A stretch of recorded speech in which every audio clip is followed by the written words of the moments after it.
pouquinho para esses insetos que estão incomodando bastante, né?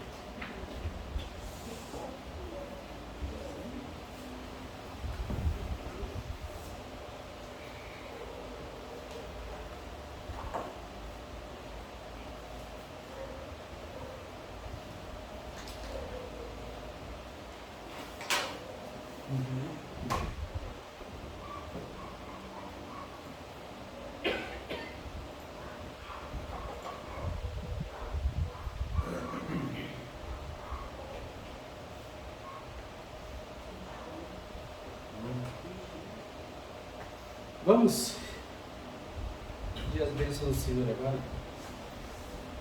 Senhor nosso Deus, nosso Pai, eu, em Tua presença, quero agradecer pela vida de cada um que está aqui nesta noite. Agradeço por esta igreja, que o Senhor esteja fortalecendo, dando crescimento, que o Senhor esteja abençoando cada família, que o Senhor esteja nos ajudando com cada uma de nossas lutas e dificuldades. Possamos ver ela progredindo, possamos ver ela crescendo, não somente fisicamente, mas espiritualmente. Que o Senhor esteja preparando o local ideal para a aquisição do terreno no futuro, sabendo que o Senhor também está preparando os recursos para isso. Possamos ver ainda ela bem estabilizada e sendo uma bênção, não somente aqui no bairro no Ipanema, mas também em Catalão. Peço que esteja trazendo aqueles que têm faltado por algum motivo, aqueles que nós temos entrado em contato, que o Senhor esteja trabalhando em seus corações, para que eles possam sentir a necessidade de buscar ao Senhor.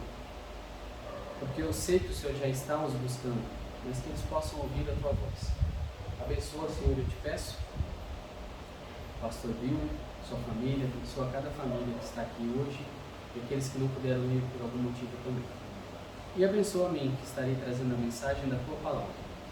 Que o Senhor esteja usando o Teu servo, que o Teu Espírito Santo esteja abrindo nossos corações para compreendê-la e colocá-la em prática em nossas vidas e que possamos ser motivados por ela. É o que eu peço em nome de Jesus. Amém. Amém. Por que Jesus veio? Algumas vezes, quando eu vou fazer evangelismo, e quando eu vejo que a pessoa está relutante ou está confiando demais nela mesma, eu pergunto para ela, normalmente, se eu posso ter um relacionamento com Deus por minha conta, somente através eu indo a Deus, por que Ele enviou o Filho dele? Por que Cristo teve que vir e passar pelo que Ele passou? João, 1 João, abram suas Bíblias, capítulo 3, versos de 5 a 8. 1 João, capítulo 3,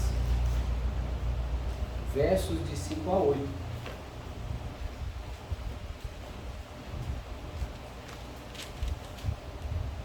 Aqueles que podem, eu peço que se coloquem em pé. Normalmente eu não peço, mas hoje eu estou. Acho necessário. 1 João, capítulo 3, versos de 5 a 8. E bem sabeis que Ele se manifestou para tirar nossos pecados, e nele não há pecado. Qualquer que permanece nele não peca. Qualquer que peca não o viu nem o conheceu. Filhinhos, ninguém vos engane. Quem pratica justiça é justo, assim como ele é justo. Quem comete o pecado é do diabo, porque o diabo peca desde o princípio. Para isto o Filho de Deus se manifestou, para desfazer as obras do diabo. No capítulo 4, verso 9. Nisto se manifesta o amor de Deus para conosco, que Deus enviou seu Filho unigênito ao mundo, para que por ele vivamos. Podeis assentar. Algumas perguntas a respeito de Cristo. Por que ele teve que encarnar? Ele é Deus. Ele poderia simplesmente ter feito tudo da forma dele, sem ter vindo como homem, sem ter se sacrificado. Por que ele teve que encarnar? Porque ele teve de nascer num estábulo, em Belém, porque ele teve de suportar a cruz? Para essas perguntas, primeiramente eu posso dizer o seguinte: o pecado contra Deus é uma ofensa tão grande, tão séria, que um simples pedido de desculpas não seria suficiente. Precisaria alguém morrer, precisaria que o sangue fosse derramado, para que houvesse perdão dos pecados. Por que ele teve que nascer num estábulo e em Belém? Para cumprir as profecias. Porque ele também teria que ser alguém que pudesse se compadecer de nós, alguém humilde. Ele não nasceu num berço de ouro, numa família rica. E ele sabe o que é passar dificuldades, ele pôde saber isso também. Mas a pergunta mais importante que eu faço nessa noite: por que Jesus veio?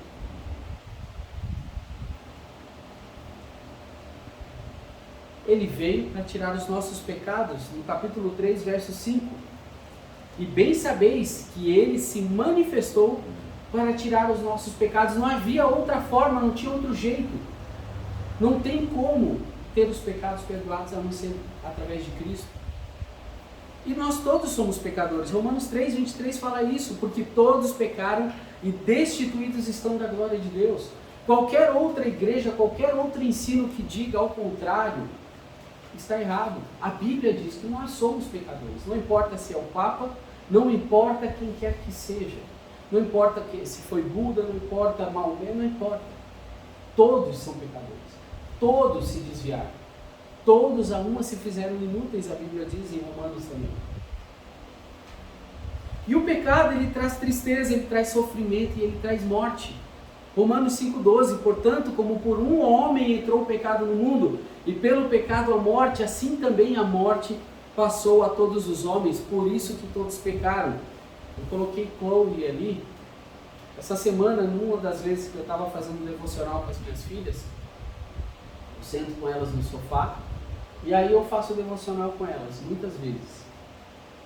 E aí o devocional, ele contava uma história.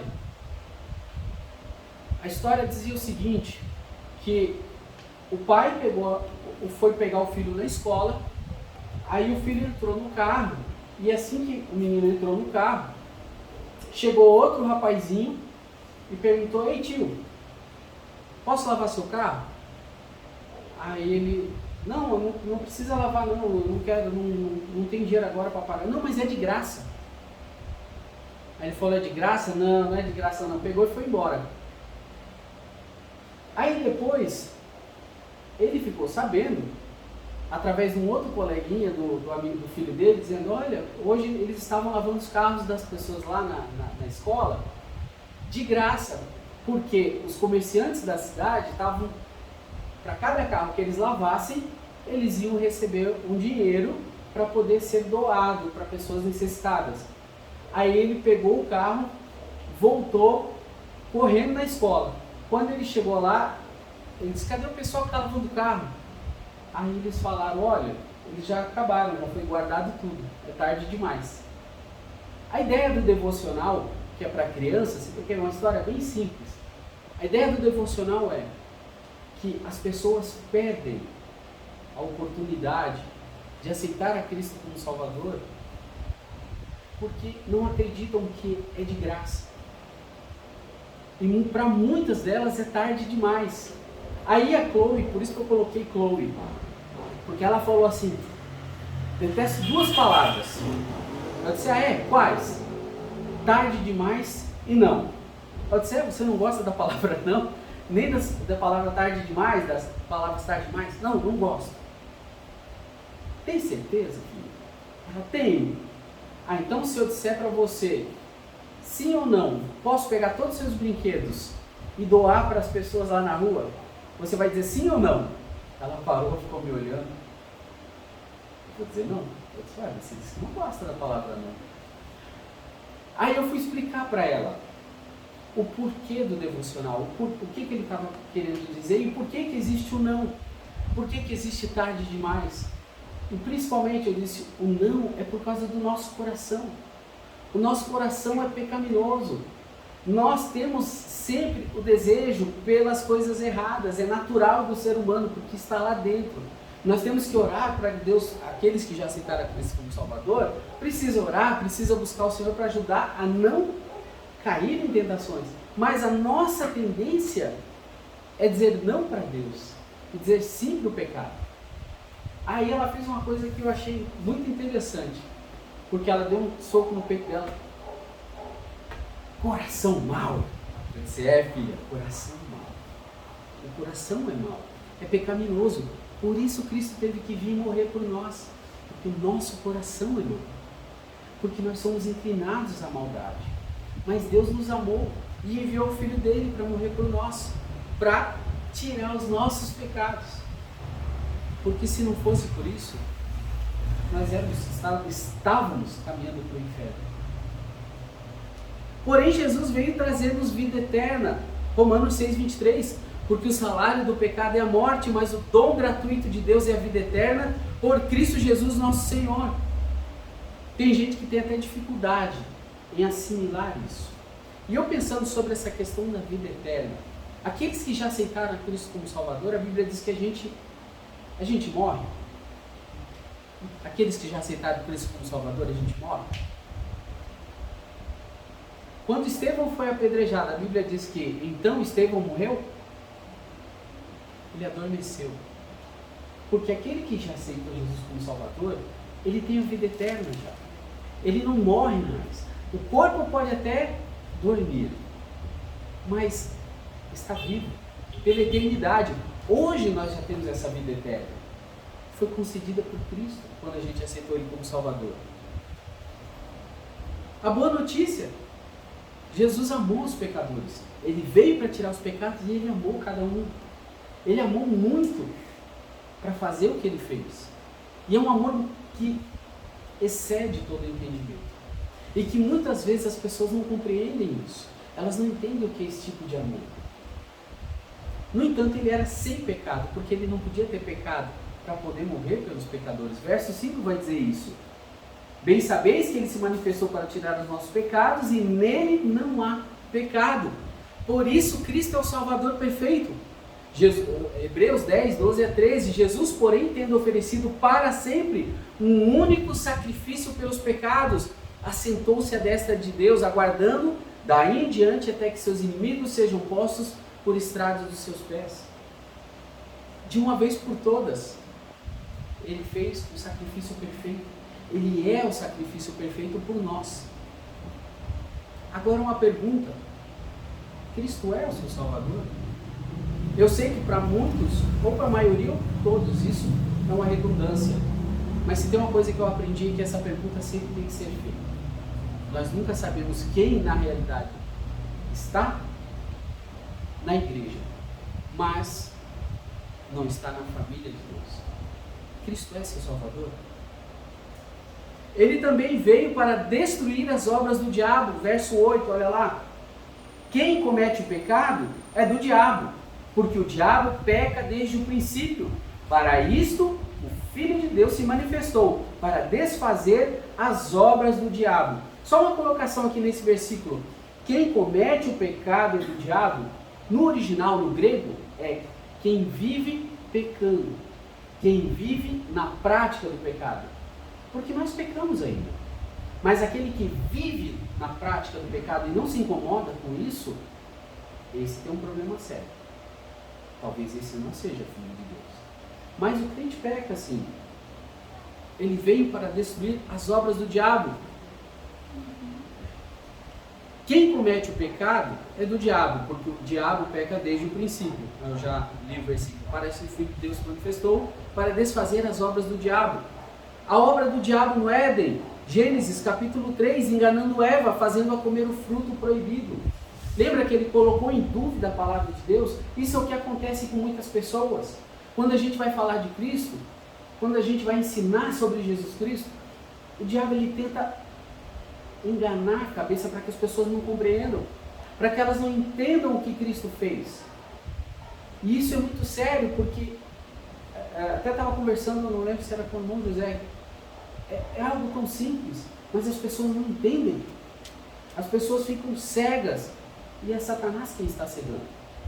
Ele coloca, será que isso que eles falam lá na frente, que eles pregam lá na frente é verdade? Isso é real mesmo? Será que isso não é um exagero da parte de Deus? Deus até existe, mas eu acho que você não precisa ir nesse caminho. Foi o que ele fez com ela. Deus disse isso mesmo. Não é para comer daquela árvore. Não.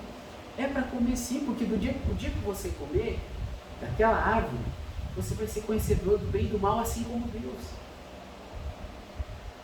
Basta você viver uma vida correta. Basta você dar o seu dízimo. Basta você estar na igreja. Você não precisa ir lá e dizer que aceitou a Cristo como Salvador, entregar a sua vida para Deus. Basta você estar na igreja, tá bom. Tem muita gente que é religiosa. Tem muita gente que é como Eva. Vai ouvindo as coisas que Satanás coloca no ouvido e vai seguindo a vida.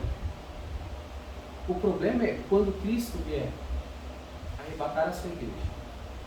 Muitas pessoas vão ficar e vão se surpreender com isso.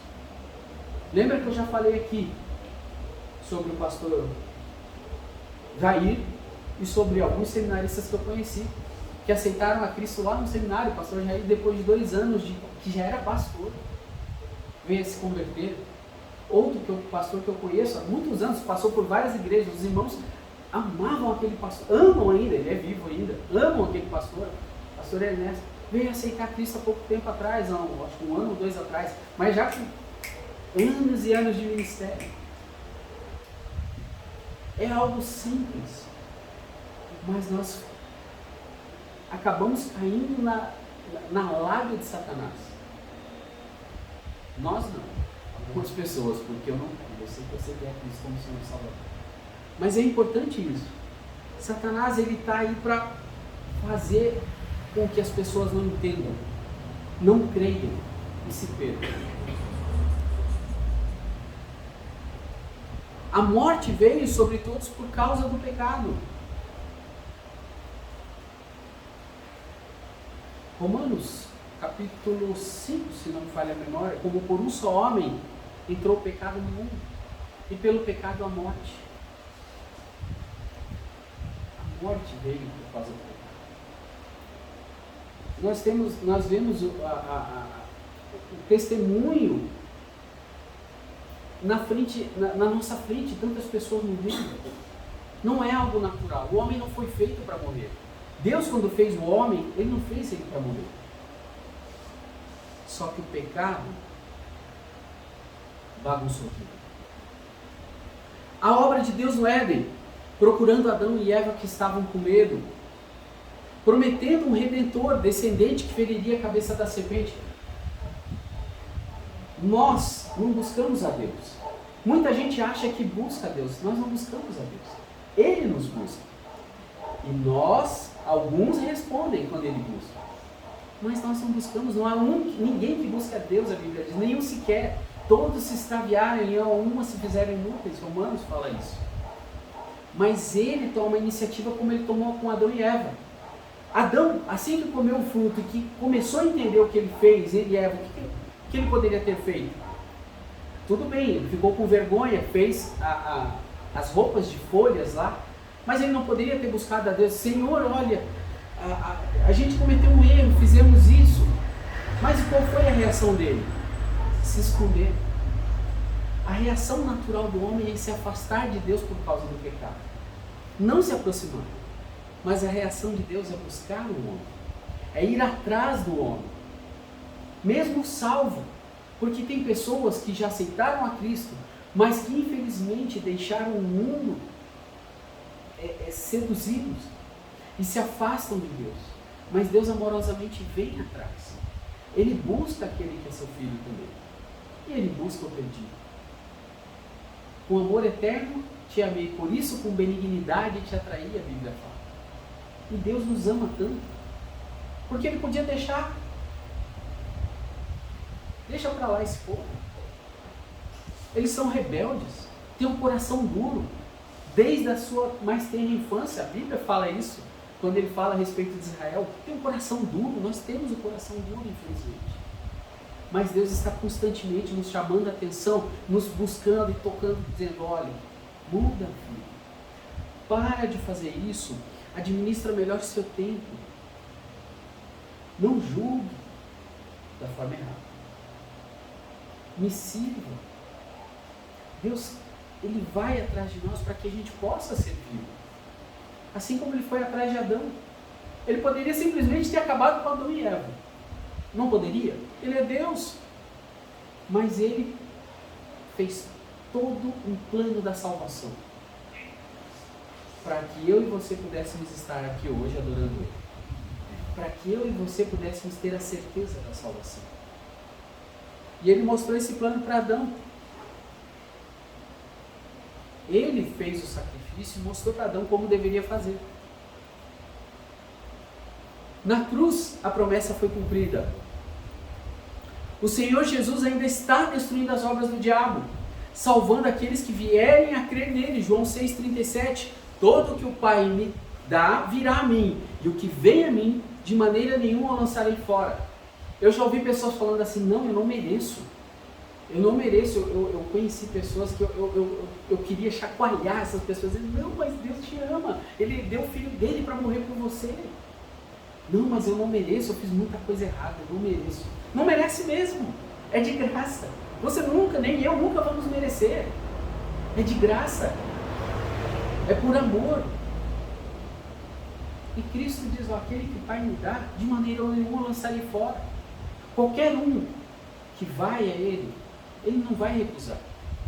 Mesmo aquele que já é salvo, que já aceitou Jesus como Salvador. Porque quando a gente é salvo e peca e faz coisas erradas, o que acontece? A gente acha que Deus nos abandonou. Que Deus não quer mais nos ouvir. Que Deus não quer sequer... É uma vergonha, é algo que eu não sei com vocês, mas eu posso falar por mim, que é tão ruim que eu tenho vergonha de entrar na presença de Deus. Mas eu sei que o maligno não quer que eu chegue na presença dele para dizer, Senhor, eu pequei.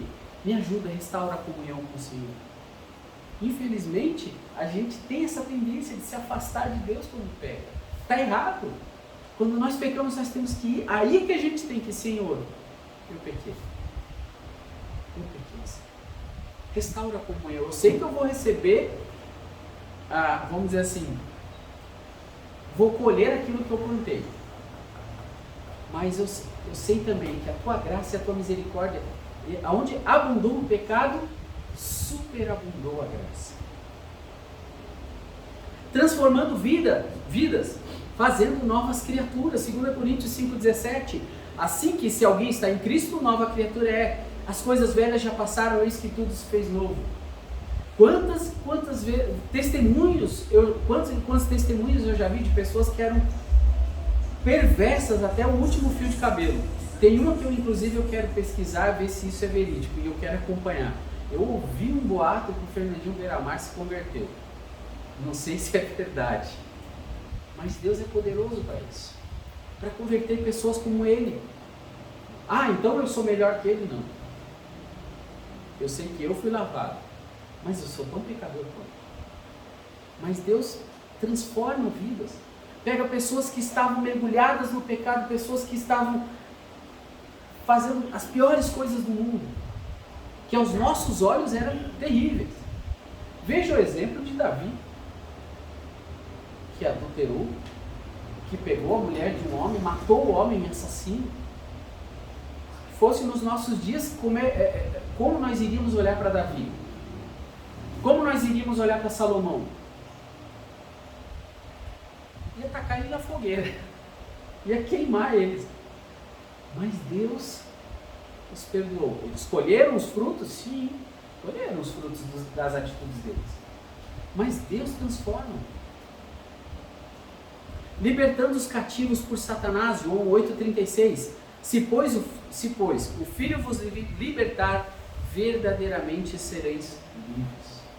O endemoniado gadareno é um exemplo. Eu conheço exemplos na vida real. Pessoas que tinham problemas sérios espirituais. Pessoas que tinham a vida mergulhada em feitiçaria. Viviam em terreiros de macumba e em candomblé e essas coisas. Mas Cristo veio e libertou. de tal forma que são outras pessoas.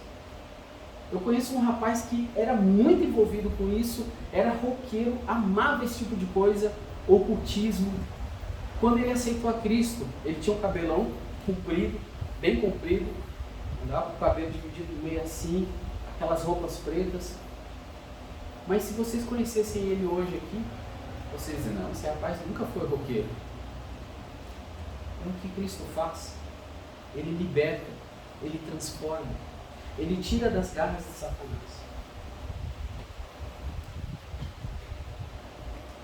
Ele veio para manifestar também o amor do Pai. 1 João 4,9, nisto se manifestou o amor de Deus para conosco, que Deus enviou seu Filho unigênito ao mundo, para que por ele vivamos. Manifestou o amor de Deus para conosco, Deus enviou seu Filho ao mundo. A vida eterna é nossa através dele. E Deus amou-nos primeiro, verso 10, nisso está o amor, não em que nós tenhamos amado a Deus, mas em que Ele nos amou a nós e enviou seu Filho para a propiciação pelos nossos pecados. Deus nos ama.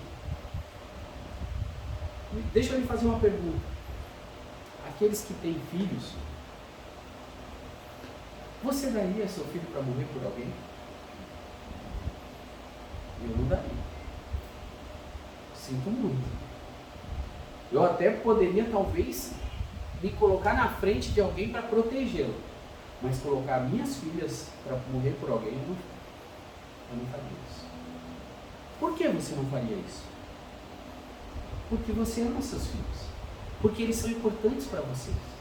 Como as minhas filhas são importantes para mim. Qual era a importância de Cristo para Deus? Ainda assim, Ele nos amou a ponto de enviar o Filho dele. Aquele que amou-nos quando ainda éramos pecadores. Romanos 5,8, mas Deus prova, até esse versículo, mas Deus prova seu amor para conosco em que Cristo morreu por nós, sendo nós ainda pecadores. Amou-nos mesmo sendo rebeldes contra Ele. Romanos 5,10, porque se nós, sendo inimigos, fomos reconciliados com Deus pela morte de seu Filho, muito mais tendo sido já reconciliados, seremos salvos pela sua vida. Nós éramos inimigos, não era uma coisa normal. Porque eu fiz uma pergunta agora, você daria seu filho para morrer por outra pessoa? Agora, se fosse por alguém que fosse terrível com você, alguém que fosse perverso, que te maltratasse, que te ofendesse, que te fizesse sofrer, esse principalmente, o que seria natural de nós? Morre. Um cidadão desse, a gente vai querer que ele morra, não que ele continue vivo. Pense em pessoas da política agora. Pense em pessoas que têm atormentado a nossa tranquilidade. O seu filho morreria por eles? As minhas eu não daria. Mas Deus amou essas pessoas também. E Cristo morreu por elas também. Ele nos amou mesmo nós sendo rebeldes. Mesmo a gente sendo contrários, mesmo nós fazendo só coisas erradas.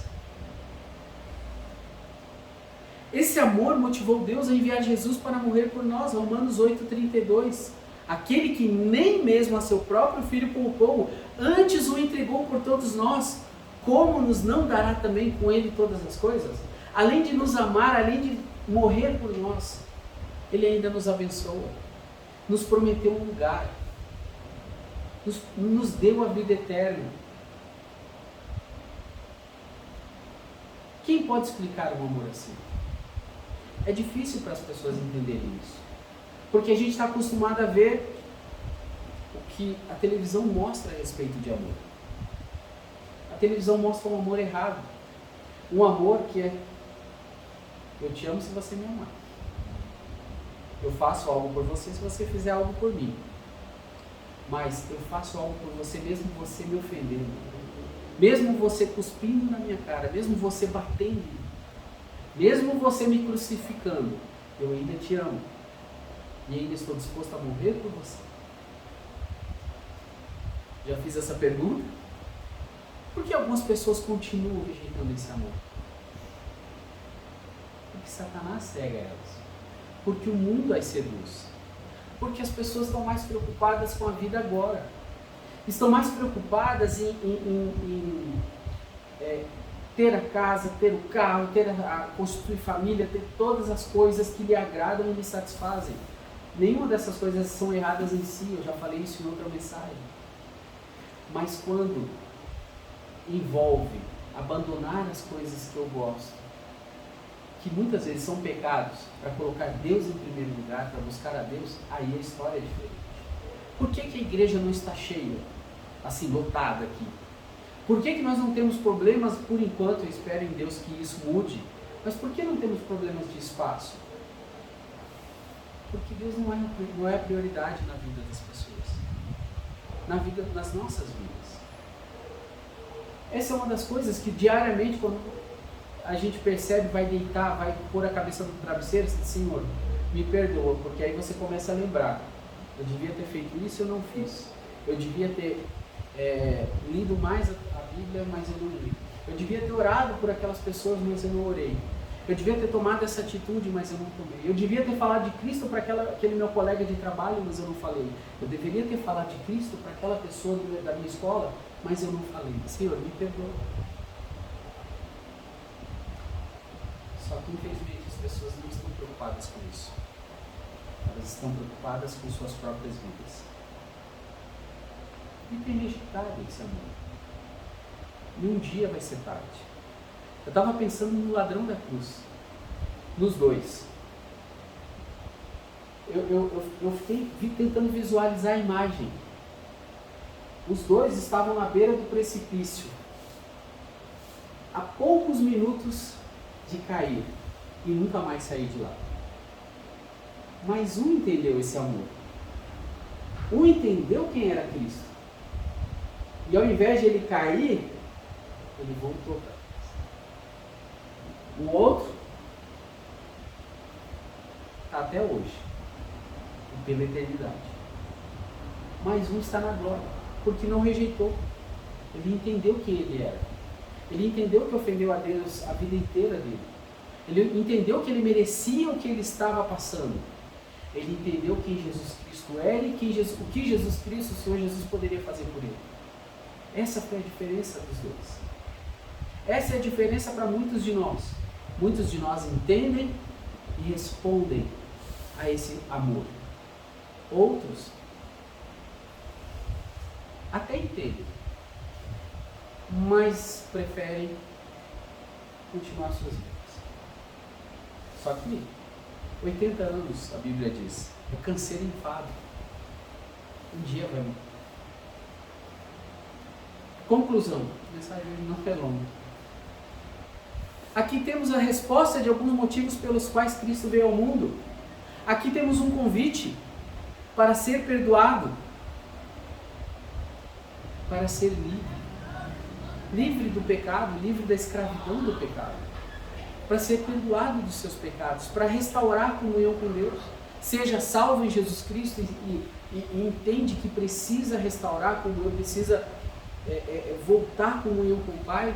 Seja alguém que não tenha Cristo, que não tem certeza da salvação. Para que Satanás não tenha mais domínio sobre sua vida.